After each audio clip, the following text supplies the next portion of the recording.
Welcome back. I'm Larry. So let's go ahead and jump into that other engine that I had bought and get tearing into it and see how we're looking.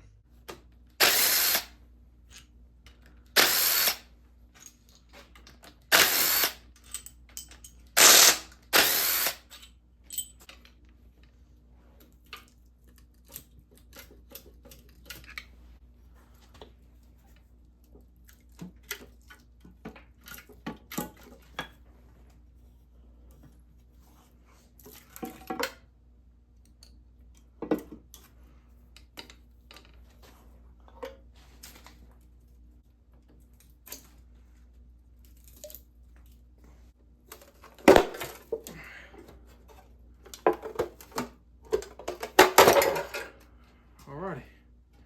Okay, so to give you a look inside, this is what the valley looks like. With everything I'm seeing so far, as clean as this engine is, I don't think I'm gonna have to rebuild this engine. I think it will be good as is. Okay, so the famous issue that everybody seems to have with these Clevelands and 400s is the distributor gets stuck. So let's see how easy this distributor comes out. With everything else that I've been seeing, I think it's gonna come right out of here with no problem.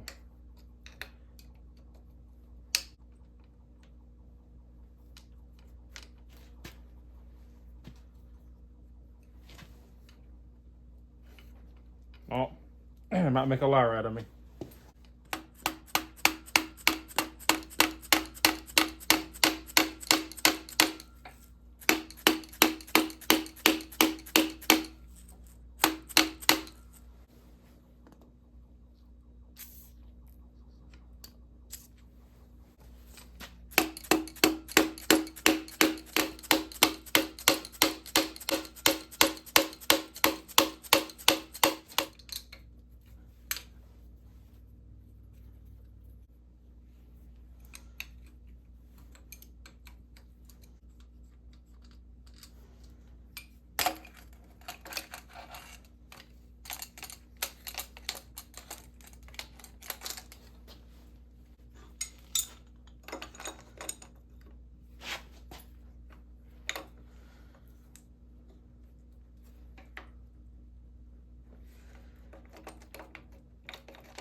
There we go. That one stuck too, boy. Alright, so now that that's out, it made a liar out of me, thinking that it'd come out easy, but still not too bad. We can take our thermostat housing off now. Let's take a look at this. See how this looks. A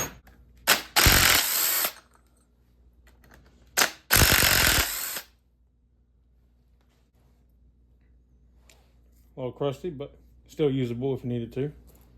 And let's look at here. Oh, look at that. It has the original, or an original, thermostat with the hat on it. Pretty cool. A lot of times they get the improper thermostat, even though technically a regular one will work. People say their engines overheat. I got one of my 400 that don't overheat. Just a regular one. So, but this is a proper one with the little hat on it. So that's pretty cool.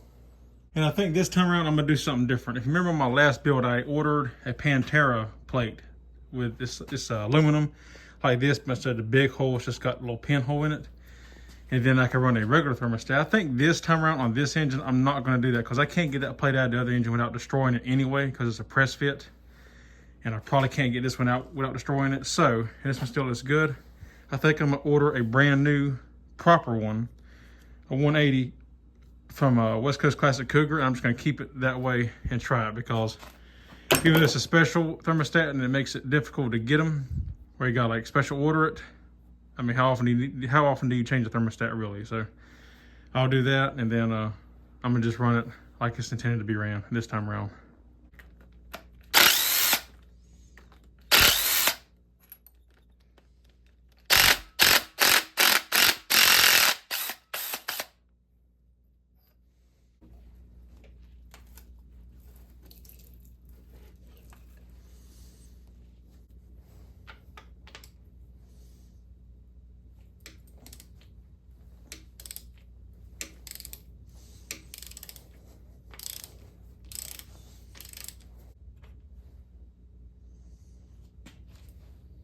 So I've been thinking I'm gonna stop here before I tear it down any further. I meant to pressure wash this block before tearing it down this far. So I'm gonna throw the intake back on and just run a couple bolts in it to help keep water from going in there. Throw the valve covers back on and put some plastic in the distributor hole, or maybe put the distributor back in now that I got it out.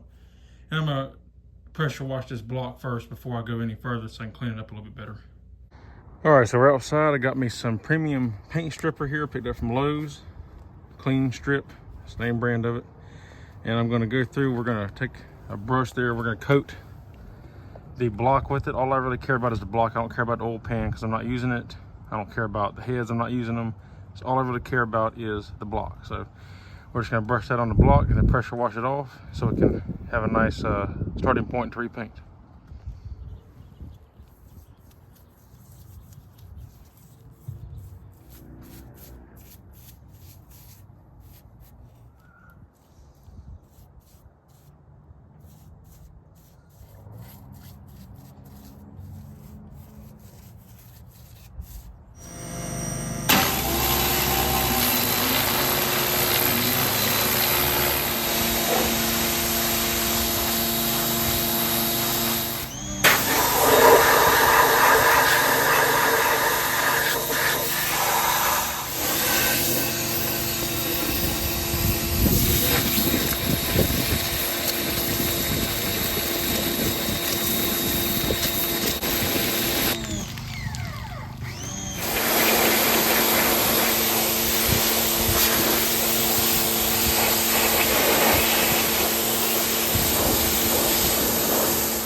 Okay, so this is how we're looking so far. I'm probably gonna have to end up putting another coat of that stripper on here. Let it sit for a few more minutes and pressure wash it again. So I'm not gonna bore you with that on camera. I'm gonna come back and do that. And then we will come back once I get this done.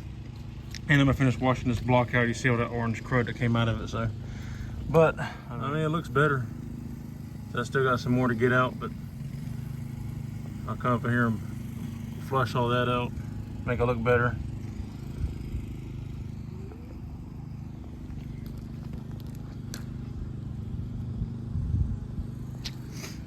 And after I get done stripping the paint off, I'll come back with some Awesome, and also to help degrease it and clean it up a little bit better.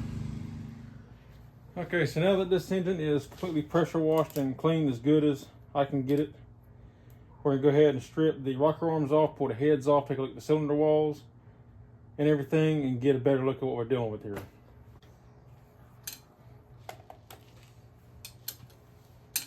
I stuck the fuel pump back on here to cover up the hole so water wouldn't get in it.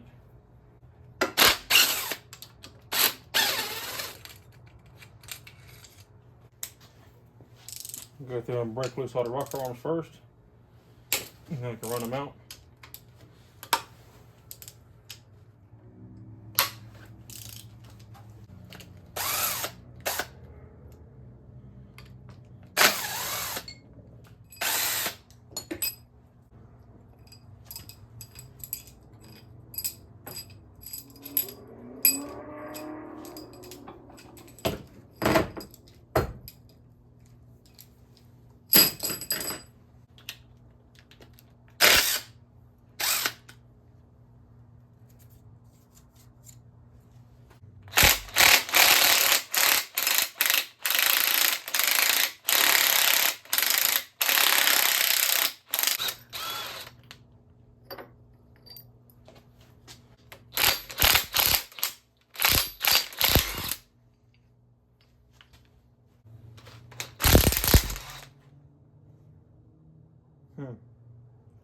I think what that is, I forgot that this bolt hole here actually goes through and intersects with that, and I think it was too long of running into the head bolt. So that head bolt was no good, but I got more, so ain't a big deal. Yeah, that's exactly what it was. It was running through there.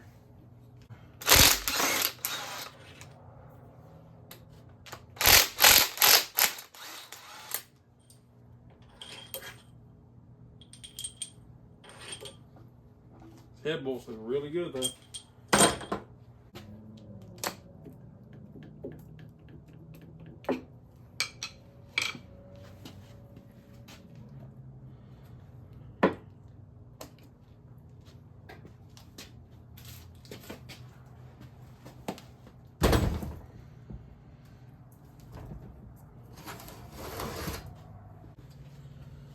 Okay, so not as good as I expected to find. It looks like this engine may have been rebuilt at some time. The good news is the cylinder walls look really good. I can still see the cross hatches in it, but it does have dish pistons, unfortunately. That's a little bit of a disappointment, but not the end of the world. As you can see what I'm talking about, 1970 should have had flat tops. As far as I know, all of them were. And actually, if you look right here, I think we can see what the bore is. It looks like 30. So at least it's only 30 over, which is not bad. So, which on these 70 model blocks, and a fun little fact, I found out this was a D block, which is a first casting, which is supposed to be extra thick. And the Clevo King in Australia, he's supposed to be, you know, he's like really brilliant with these engines. And I believe he said these early model D block Clevelands could be bored to 80,000 or 80,000s over. So that's really good. Usually no more than 60 is the absolute deadline what you want to go with a Cleveland. So if these are 30 and it can go 80, that's really good. That's a good sign. And yeah, it's not a big deal right there. As you can see, like there is like no ridge at all. Absolutely like zero ridge in here. So that looks really good. Happy to see that. And I'll tell you the truth, it's almost tempting. If it's already bore 30, it's almost tempting to just hone this out and get a set of 30 over flat top pistons and put in here. It's really tempting to do that, but I don't know if I'm going to do that or not. So let's get a better look. I'm gonna clean this off a little bit and get a better look.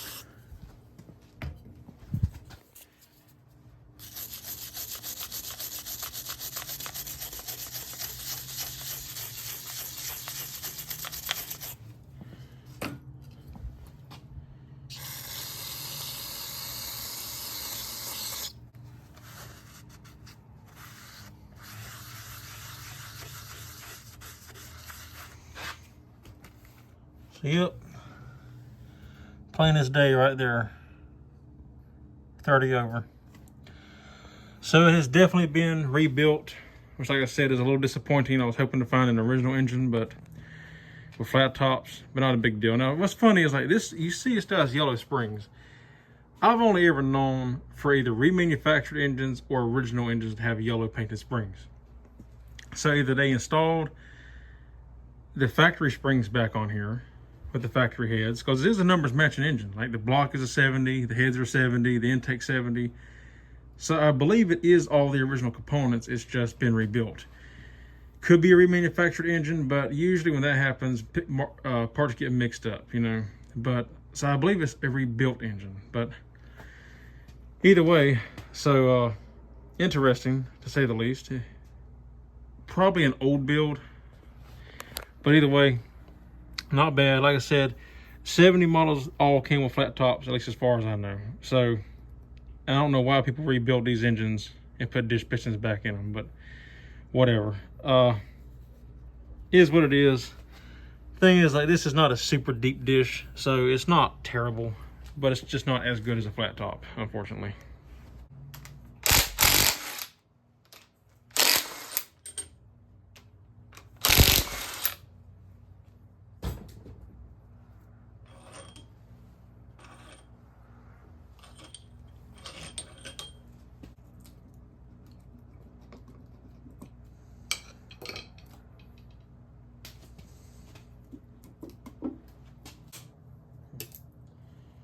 Funny, this gasket stuck to this block a whole lot tighter.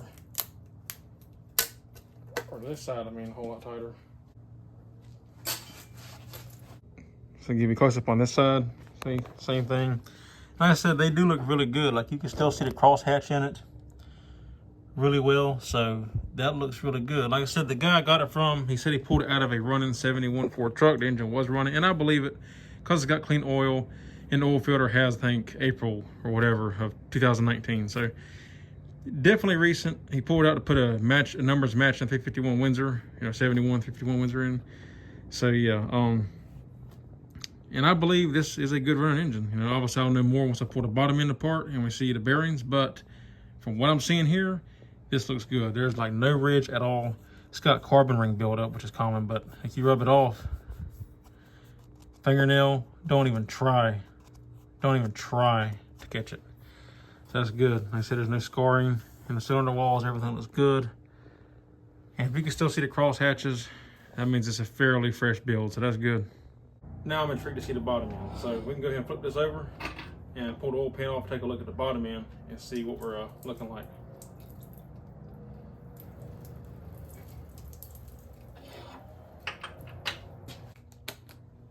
I forgot, he said he pulled the pan off before, so can't remember why, so that's why all the bolts are missing. I got the bolts.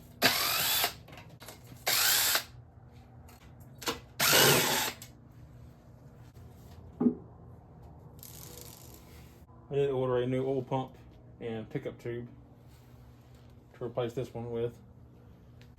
Okay, so like I said, from what I see, we're looking pretty good. It does have a flat link chain in it, unfortunately, so I will gotta buy a new one. But from what I'm seeing though,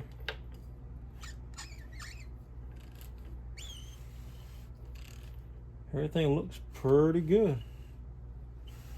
I want to check the front counterweight because they'll usually stamp if it's been turned. This one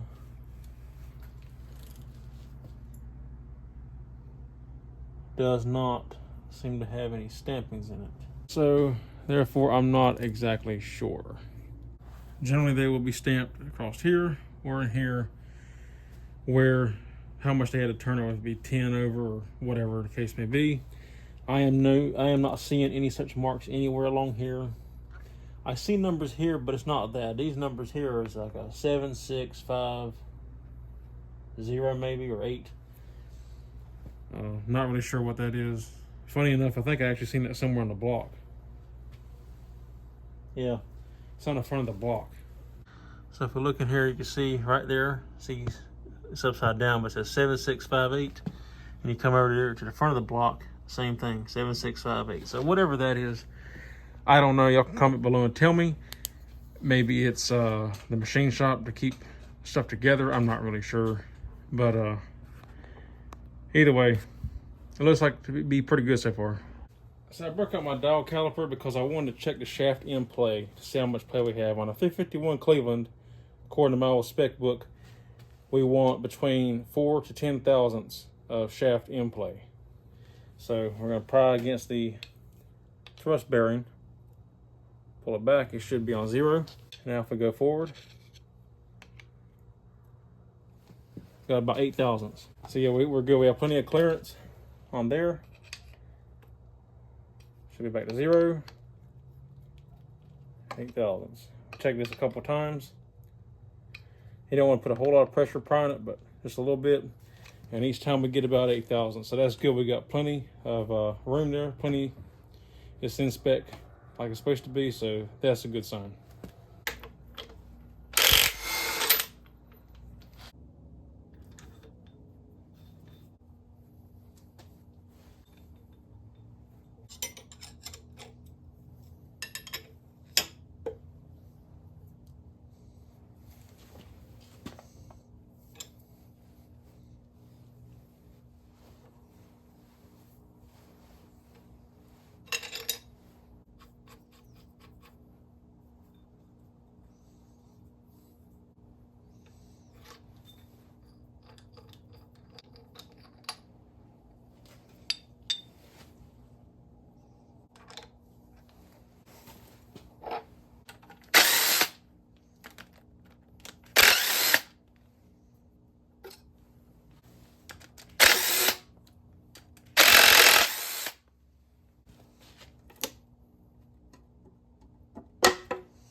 Just have to pull that forward.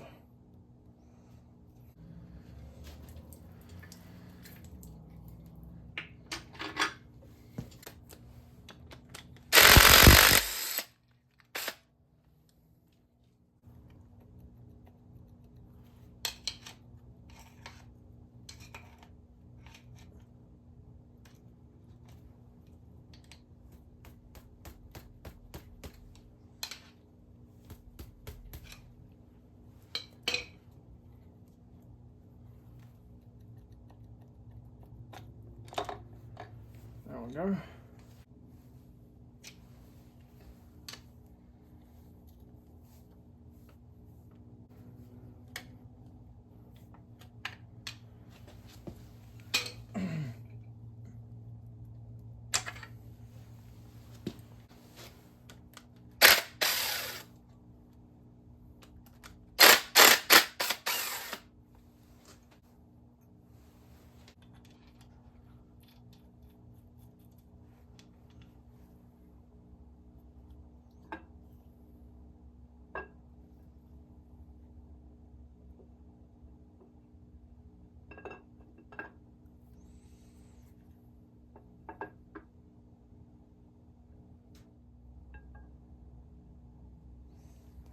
Well, the cam looks good. I can't tell. It's not an original Ford one, I don't believe, but I think it may be a stock replacement cam.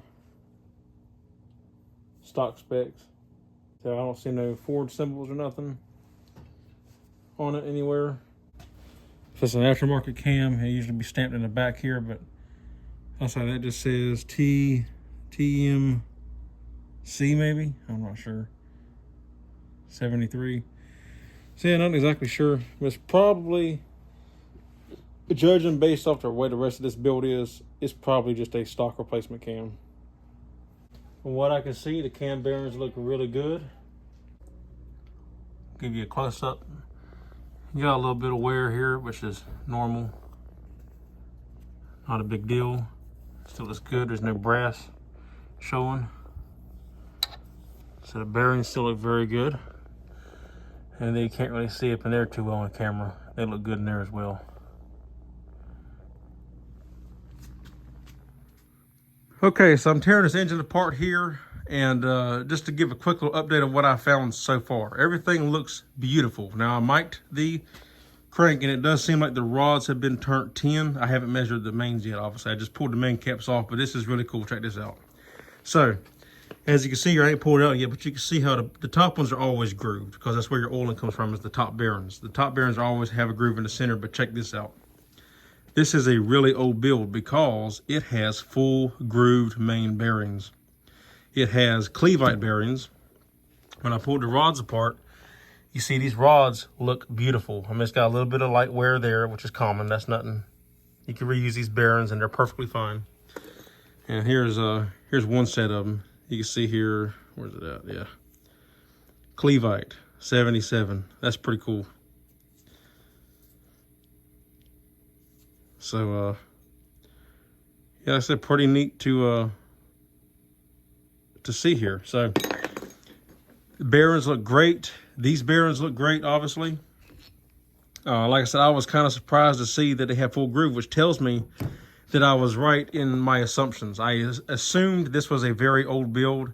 I knew it had been rebuilt, obviously, because it's got 30 over pistons, but I figured it was an old one. I was thinking maybe 90s, and it could be. This still could be 90s, but this even could possibly be 80s. 80s, 90s. Like I said, the guy got it from said he bought it in 2005 as is.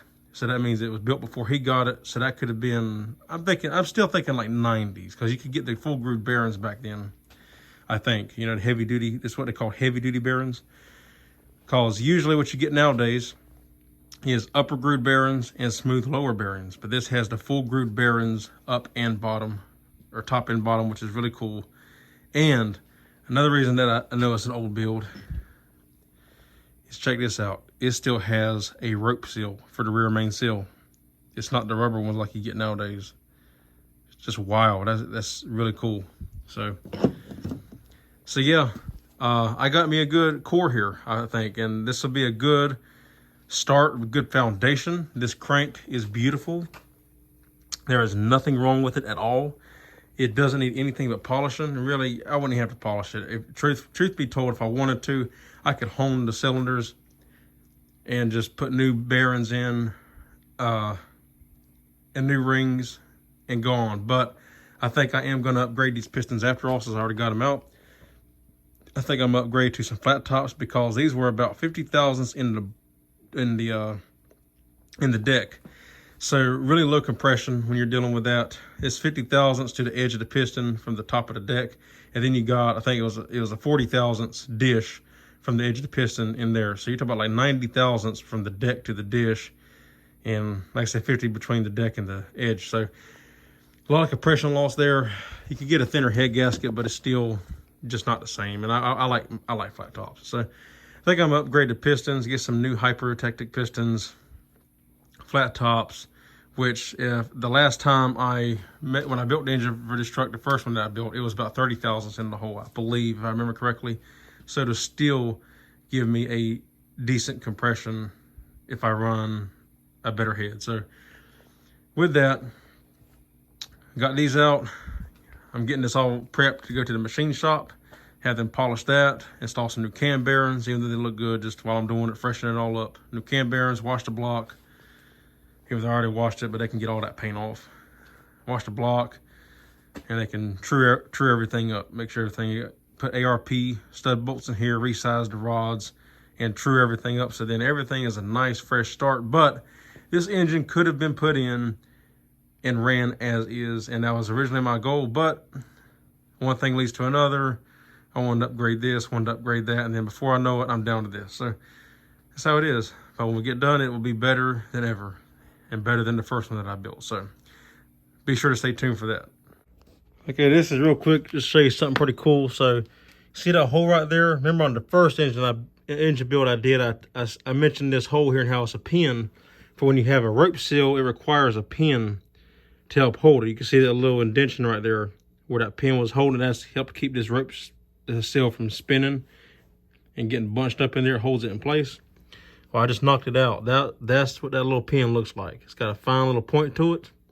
So when you push the rope seal up in there and tighten everything down, it holds it in place. You just got to take a little punch like this, something that fits that hole, and just punch it out, and it'll come right on out. And now it's ready for a new style rubber seal. So I've changed my mind on that aspect of it. I'm like, I'm already here. I'm gonna go ahead and do what I want to do. So then I had originally thought, well, I'm already here. I'm gonna go ahead and change the cam and heads, which is what I considered doing. I was actually thinking about pulling the original engine that I built out to change the heads and cam in it, and then that happened. So luckily that didn't happen after I changed everything, because then I would have been really pissed. That'd been even more money wasted. But so I was thinking about just throwing a cam and heads in it, but then I was like, I'm already here. I'm gonna do a complete full rebuild on this engine. It really shouldn't take much. I'm gonna order some new bearings. I'm gonna do some upgrades to this engine. I'm gonna completely fully rebuild it with some upgrades. ARP bolts, better heads, better or upgraded cam, and no, not roller. In case you're wondering, I don't personally don't really care for roller cams. They're okay, but I like my flat tappets. As long as you follow good braking procedure, I've never really had an issue with it. You know, I'm not running super strong springs, so there's no reason to wipe a lobe as long as you take your time and you're really careful with good prep work. But anyway, upgraded cam, better heads, ARP bolts, and new bearings. Get some new cam bearings thrown in this thing, obviously freeze plugs, all that. And then we'll be building this thing. Now, I don't know if I will do a full rebuild video because it's the same process. I will probably do updates as I go, rebuilding it. But I don't know if I'm going to do a full step-by-step rebuild like I did on the original engine that I built, because it's the same process, you know. But I will show my new parts and show certain procedures and whatnot. So make sure you stay tuned for that. So yeah, it's unfortunate what happened, but in this case, I see it as a way to build the engine the way that I really want to do it.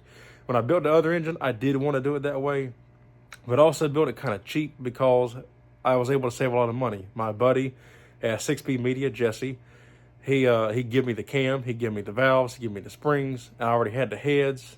Obviously, I already had the blocks. All I had to do was really pay for machine work and the rings and the gasket kit and all that stuff, and I had to pay for paint and a couple other little things that I had to get, you know, like oil pan, stuff like that. But I built that engine pretty cheap, really. You know, I want to say, I think I had $2,500 in it, maybe $3,000, $2,500 to $3,000, somewhere in that range with the machine work and the parts I had to buy and everything like that. So not bad, especially for a Cleveland.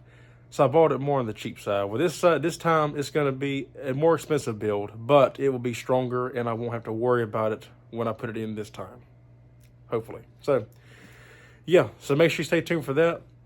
that's gonna be it for this one. So that's just a quick little update, and then we'll come back with when I get more in depth in the project here. So yeah, if you like the video, give me a thumbs up. I'd appreciate it. If you're not subscribed, consider subscribing. If you have any questions, comments, concerns, leave them in the drop box down below. And that's all there is for this one. So until next time, I'll see you on the next one. Take care.